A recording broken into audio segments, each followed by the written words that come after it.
আচ্ছা কোনছে আল্লাহ বড় না মানুষ বড়? ধরো গাদা, তুই কার হাতে কার জোড়া দেশ? কোড়ায় আল্লাহ আর কোড়ায় মানুষ। যেটা কবার কইছে ওইটা কন। আল্লাহ বড় না মানুষ বড়? আল্লাহ তো বড়। আল্লাহ বড়, তাহলে আল্লাহর কথা না হইনা মানুষের কথা শুনেন কে? কি কইতাছস? কি আর আল্লাহর কথা মানে না মানুষের কথা মানে? হ্যাঁ, কি আর মানুষের কথা শুনেন তাই না? আমনে যে ওই দিনকে ডায়াবেটিসের রোগ নিয়ে যে হাসপাতালে গেলেন, ডাক্তার আপনার কত কিছু খাবার না করলো, সব কিছু না খাই এখন চলতেছেন। তাহলে আল্লাহ যে আপনারে কইছে যে হারাম খাবার না, সুদ খাবার না, কই আপনি তো কাম কাজ বাদ দিয়ে এলাকার মধ্যে টাকা পয়সা না গায়ে খালি ওইলে দিয়েই খান, নিজেরা টেও হালাল ভাবে কামাই করেন না, ওই সুদও তো না কয়টা টিয়া করে লাভ আহে ওইলে দিয়ে দিয়ে চলেন আর পেটা বড় বানাইছেন।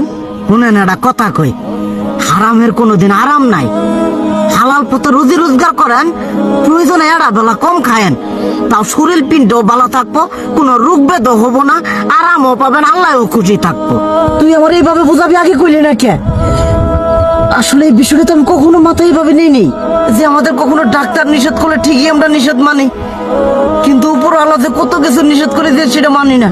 আর এই যে হারাম পথে টিয়া পয়সা কামাই করতেছেন, শরীরের মধ্যে দুনিয়া রোগ বেত হয়েছে, দেখা যাইতেছে যা টিয়া হারাম পথে কামাই করতেছেন তার তো বেশি টিয়া মনে করেন জ্বলে যাইতেছে গা বেশি।